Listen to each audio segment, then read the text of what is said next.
The tool we'd like to model for you now is called Clear the Air for Us. This has been formatted so that you can use it to clear the tension that goes around either a behavior or a situation. There are a couple of rules for using this, and so we'd like to go over those with you, and you can take notes on that. So the first thing you do is you ask permission. The next thing you do is an emptying the jug exercise, which you may or may not have seen yet. Use the empty the jug exercise if emotions are too high or destructive. And it's very important to sit close to each other, knee to knee, and hold hands. In order to develop bonding, we need physical closeness and emotional openness. And part of clearing the air is that emotional openness. Holding hands, sitting together is the physical closeness. The next thing we're going to talk about is there are two parts to this. There's a speaker and there's a listener. The speaker expresses statements with goodwill and respect. This isn't a time to beat your spouse over the head with what they have or haven't been doing right.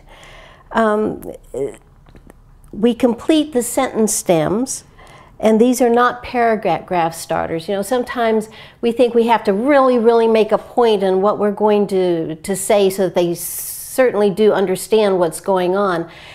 No, these are sentence stems. We complete them as succinctly as possible. And then at the end, thank the listener for listening to you. Listening is the hard part. Speaking is actually the easy part because you have the sentence stems. The listener listens with goodwill and respect.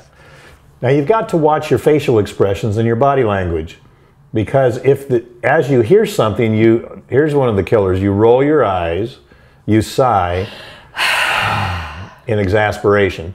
That's a communication killer. Chances are, those of you that are watching this do those things, or you've experienced those things on the other side, and you know what that does to you. So you listen. It's hard to listen. You pay attention to what the speaker is saying.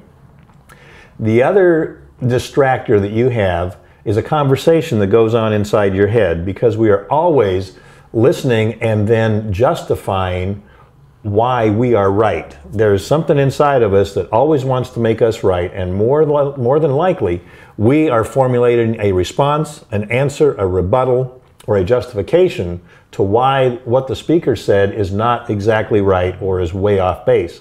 So you have to quiet that conversation in your head. I told you the easy part was speaking, the hard part is listening. The next thing you do as a listener is you repeat back what the speaker says verbatim, changing only the I pronoun to you. It's very important that you listen to the words that the speaker uses, because they've chosen these because they have very specific meaning for them.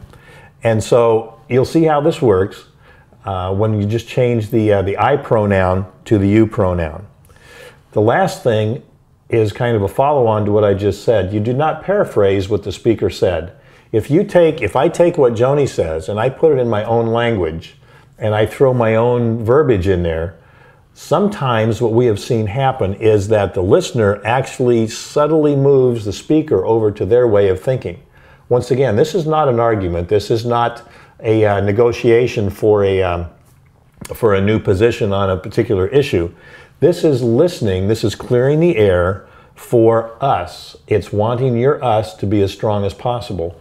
And it's the opportunity for the speaker to speak about something that they want to clear up, something that's standing in the way of a good, strong us. And the listener's responsibility is to get it. It could be that as the speaker, you've tried and tried to get your spouse to understand your point of view about a certain subject. This is an excellent tool to help to facilitate that